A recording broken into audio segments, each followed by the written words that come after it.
Workplace Identity Theft Prevention Training, presented by Identity Management Institute.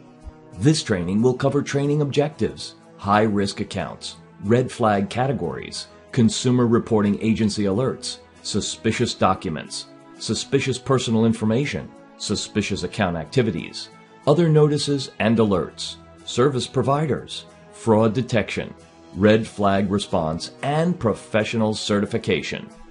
Training objectives.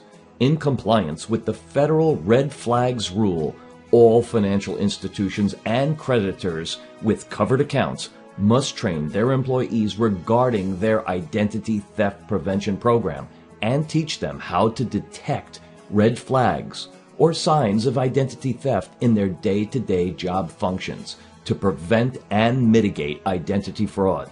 This training must be repeated annually and when policies and procedures are materially updated. Covered accounts. A covered account is a high-risk account used for mostly personal, family, or household purposes, which involves multiple payments or transactions. Covered accounts include credit card accounts, mortgage loans, automobile loans, margin accounts, cell phone accounts, utility accounts, checking accounts, and savings accounts. A covered account is also an account for which there is a foreseeable risk of identity theft, such as small business or sole proprietorship accounts. Identity theft red flags, suspicious patterns, practices, and activities that indicate the possibility of identity theft are called red flags, which must be identified, detected, and mitigated to reduce the risk of identity fraud. Red flag categories. There are 5 red flag categories to which we must pay attention. Number 1, alerts received from consumer reporting agencies. Number 2, presentation of suspicious documents. Number 3, presentation of suspicious personal information. Number 4, unusual and suspicious activities. And 5, notices and alerts received from customers, law enforcement authorities, service providers, or other persons regarding possible identity theft. Consumer reporting agency alerts.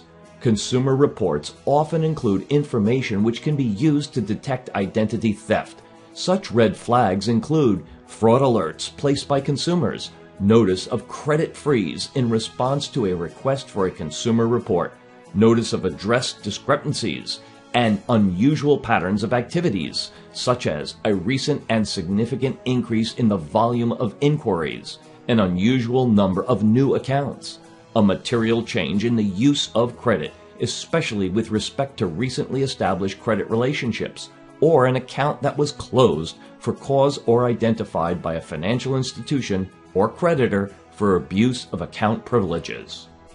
Suspicious documents. The following must be considered as possible document red flags. Identification documents or applications appear to have been altered, forged, or reassembled. The photograph or physical description on the identification is not consistent with the appearance of the applicant. Information on the identification is not consistent with information provided by the person, and information on the identification is not consistent with readily accessible information on file, such as a signature card or a recent check. Suspicious information Part 1. The following must be considered as possible personal information red flags. Personal identifying information provided as inconsistent. For example, Social Security number or SSN is other than 9 digits, or zip code does not match the address. Personal identifying information provided by the customer is not valid.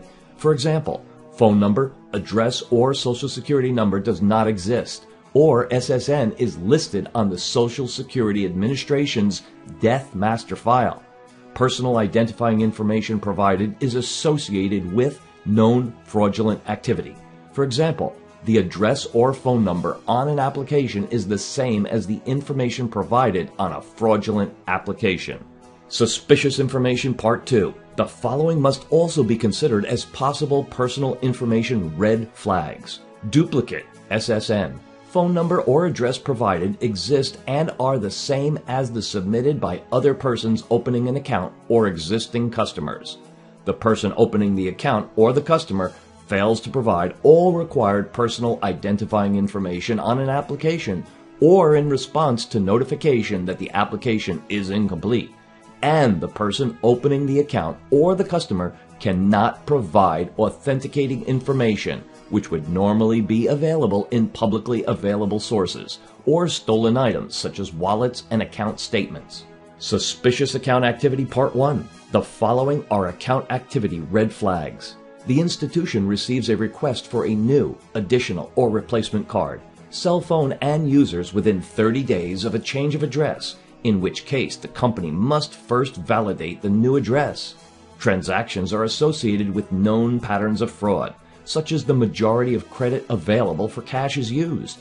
The majority of available credit is used to purchase merchandise that is easily converted into cash, such as electronic equipment or jewelry, or the customer fails to make the first payment or makes an initial payment but no subsequent payments. Suspicious account activity Part 2. The following are also account activity red flags. Account usage is inconsistent with established patterns of activity, such as no payment is received when there is no history of late or missed payments, a material increase in the use of available credit or cell phone account, a material change in purchasing or spending patterns, or a material change in electronic fund transfer patterns in connection with a deposit account.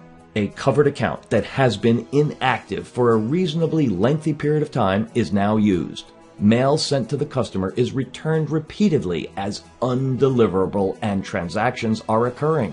The company is notified that the customer is not receiving paper account statements, and the company is notified about unauthorized transactions. Notices from other parties. Your company may be contacted and notified regarding identity theft by various sources such as other companies, persons, law enforcement, and customers. These notices and alerts must be taken into account and followed up to ensure they are resolved and do not affect other accounts. Service provider considerations. When your company outsources its operations to a third-party service provider, your company is still responsible for identity theft and must ensure that the written agreements between your company and the service providers require the third parties to have reasonable policies and procedures designed to identify, detect, and respond to identity theft red flags. Share its identity theft prevention program at the request of the company, and communicate major incidences and/or control deficiencies which may adversely affect the company and its customers. Fraud detection summary. Consider the following general fraud detection guidelines in your job function. Obtain and review customer identification documents and information. Authenticate customers, whether transactions occur in person, on the phone, by mail, or online. Monitor transactions for suspicious activities. Follow up on alerts, notices, and suspicious items, and validate change of address requests. Red flag response. Consider one or more of the following options in accordance with your company policies and procedures when you detect a case of identity theft. Monitor the account for evidence of identity theft. Contact the customer. Change any passwords, security codes, or other security mechanisms that permit access to the account. Close the account. Reopen a closed account with a new account number. Do not open new accounts. Do not attempt to collect or sell the account to a debt collector. Document all relevant case information. Notify management and law enforcement, or determine that no response is warranted under the particular circumstance. Response challenges. In case you have questions or don't know how to respond to a case of identity theft, take any of the following actions. Refer to your company policies and procedures. Contact your manager, who will contact the appropriate groups for expert advice and guidance. And, based on the type of red flag, the appropriate groups together with you and your manager will determine the appropriate response. Professional certification. If you are interested in the leading identity theft prevention and compliance certification, consider becoming a certified red flag specialist. CRFS is a registered trademark of Identity Management Institute and is closely aligned with the U.S. Federal Red Flags Rule. Visit us today at www.theimi.org.